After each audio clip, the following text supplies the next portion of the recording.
So, Brenda, congratulations on the award. Absolutely well deserved, and delighted that you're going to be receiving it later. What's your reaction to winning? Thank you so much. I am super excited to go back to my team and let them know that we've won the award. It really belongs to them. They've demonstrated so much compassion and care towards our transferees, and I know that they'll be over the moon excited about this. And what does it mean to you to be part of the Relocate Global and Think Global people community?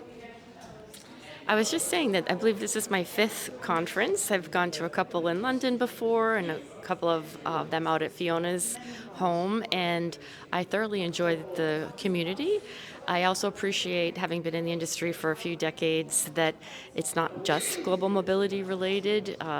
Fiona bringing in the experts from AI and the astronaut that she brought in before, for example, I think really adds a new dimension to the conversation and expands our creative thinking for the future of relocation. And what were the key takeaways that you gained from the panel discussion this afternoon? So I loved with the AI component, although there was an element of fear from some of the audience as far as what AI brings to the table. I love the idea of getting rid of the tasks that I don't want to do. And I think working today to be thinking about the future that's already happening right now with relocating household goods to the moon and to other planets. They're already doing that right now. So being mindful of needing to be agile and nimble and working on the future right now because it's happening around us, I love that. And what about the questions around sort of wellness and people thriving when they get sent to different locations? It seems to be quite an issue at the moment, one that you raised. What's your view on the kind of responses and input that you got from the panel during that discussion? So wellness is a topic that is extremely close to my heart, and I've done a lot to work on that as past chair of the TIRA group at the Euro Relocation Conference recently, and within our own company adding wellness resources for our transferees relocating to the New York tri-state and Northeast America. And what I got out of it today is that we're all collaborating together, and we all have the same desire to take care of our teams so that they can better serve the transferees that are relocating, making them culturally aware so that they can have open-ended conversations with the transferees and destigmatize wellness issues.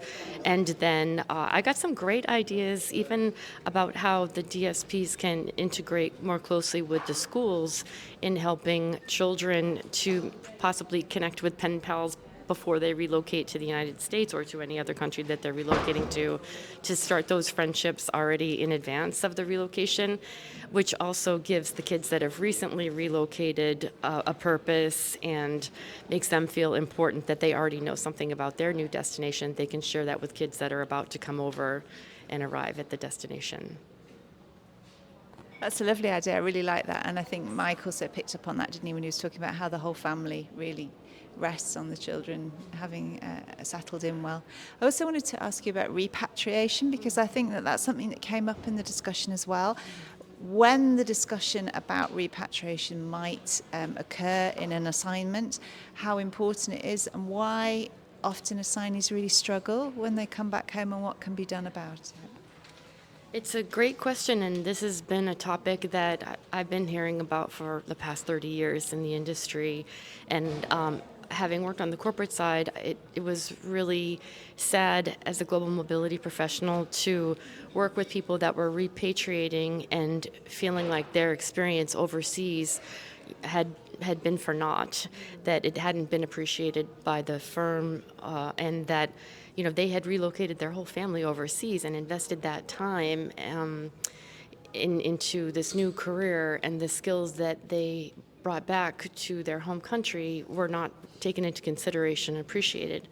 I understand on the flip side of that, from the corporate perspective, the global mobility people aren't necessarily in the businesses, so they're not necessarily tracking attrition, and that's been a challenge to have the technology in-house to be able to do that.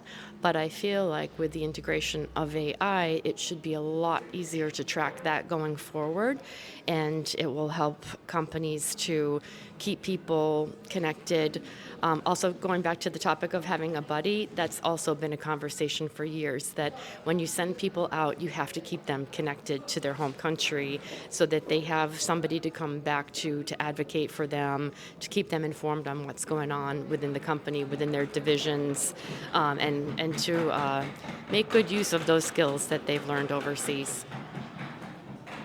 And any final thoughts about the awards tonight and the sort of community that you'll be joining for the award ceremony? Well, I'm very excited to have seen a lot of my friends on the short list in all different areas of relocation. So I'm really looking forward to seeing all the winners and to celebrating this evening with them. Brilliant. Thank you so much. Thank Pleasure. you. Pleasure. Thank you. All good? Yep.